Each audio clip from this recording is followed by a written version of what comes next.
In today, we've got spooky campfire stories, assembled by Amy Kelley Hoitsma. So if you guys would pull up and take a look at Ma Yarwood's wedding ring. And let's go ahead and take a look at it. This one was written by Rita Cox. So while you guys are curled up next to the fire listening to me, make sure to like, subscribe, and share this with others. And have yourself a spooky Halloween. There is an old house in the village, empty, weather-beaten, and covered with vines. It stands on a large plot of land. The villagers say that the house is haunted, and they talk in whispers about what happened there a long, long time ago. The house used to be the home of Ma and Pa Yarwood.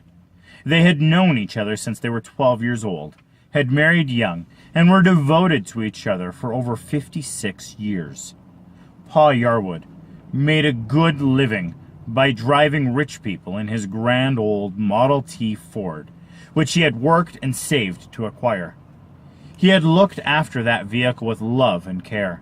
On Sundays, Ma and Pa Yarwood dressed in their best and went driving in style to the nearby town.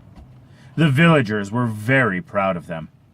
The neighbors had great love and respect for the Yarwoods, and when Pa died, they looked after the grieving widow as if she was their grandmother, checking on her every day to ensure that she was all right.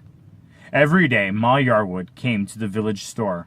Her dark clothing, bowed head, and shuffling steps did not obscure the strength, quiet dignity, and determination that her neighbors had always recognized.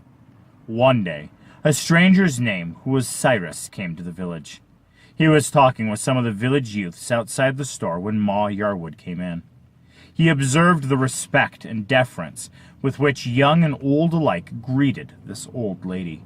"Morning, Ma," they called, and she answered, "Morning, my children." He noticed something else, too. He saw that Ma wore a broad gold wedding ring on her finger. "She must be rich," he said to himself. Then he asked the young woman, "Who is that old lady?" "Oh, that's Ma Yarwood. She lives in the big house up the hill. We've known her all our lives. She and her husband were always kind and generous to all of us in the village, but he died 2 years ago. They say that he left her quite well off." "Does she live alone now?" Cyrus asked. "Yes, she does. But the people in the village look after her and make sure she is safe and well." Cyrus thought to himself, "I hope what they say is true.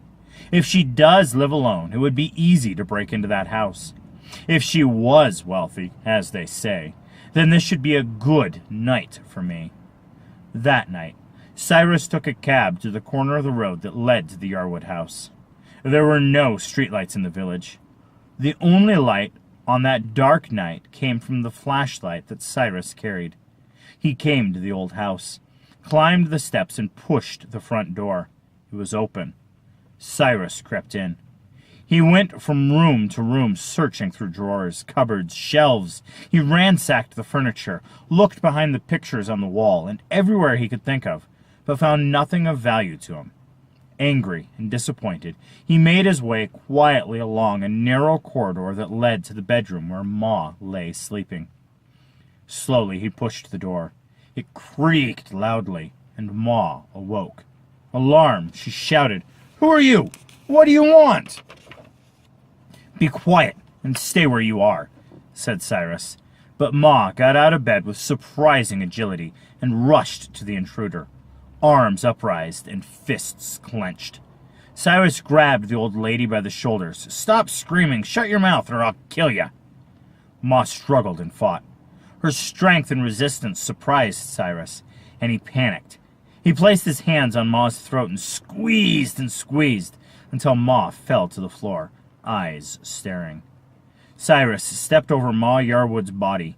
He turned up the mattress. He tossed things out of the dresser drawers, tore the wardrobe apart. He looked everywhere, but he found nothing. This journey was all in vain. He turned to leave as he stepped over the woman's old body. The light from his flashlight caught the glint of the ring. He bent down and tore the ring from her finger and rushed from the house. On the main road, he hailed a lone cab going to town. He climbed into the dark seat. Cyrus was lost in his own angry thoughts when the cab driver spoke. "What on earth is an old woman doing on the road at this hour of the night?" he asked. From the light of the cab's headlights, Cyrus could see a bent figure walking slowly on the side of the road. When he came alongside, the driver stopped the car and called out, "Granny, where are you going at this hour?" The old lady pointed ahead. "Get in, Granny, I'll take you there." Turning to Cyrus, he said, "I hope you don't mind. We villagers look after each other." Cyrus didn't answer. The old woman opened the back door and got in beside him. The driver started the car again, and as he drove, the old woman shifted closer and closer to the passenger. He crouched farther and farther in the corner, and she moved closer and closer to him. Then the old woman reached out, took hold of Cyrus's right hand, and pulled off the ring he had just stolen. Terrified, Cyrus looked into her face. He took one look into those staring eyes, opened the car door, and jumped out, right into the path of a vehicle coming the other way. The cab driver stepped on his brakes, stopped the car, and got out. The old woman had vanished. The passenger lay dead on the road, and the vehicle that hit him was nowhere to be seen. The police arrived. The bewildered cab driver explained the accident as best he could. "This young man jumped out of my car into the path of an old car, like of which I haven't seen in years. It was a Model T Ford, and it appeared as if from nowhere. It vanished as mysteriously as it appeared. There was an old woman in my back seat as well, and she too has disappeared. These were strange happenings tonight. I don't understand it." The neighbors in the village noticed that Ma Yarwood had not appeared in 2 days.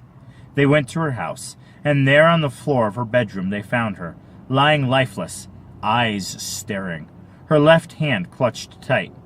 They summoned the priest, the doctor, and the village police. They pried open her rigid hand, and in it lay a broad, golden wedding ring that Pa Yarwood had placed on her finger over 50 years ago. Ooh, and that's why you don't steal from old people. Well, don't steal anyway. But old people are scary. So anyway, hopefully you guys were able to like, share, and subscribe, and maybe read along with me, because this is quite a fun book with a lot of fun stories in it. So if you guys liked this, make sure to purchase that book, like, subscribe, and share, and join me on our next spooky adventure.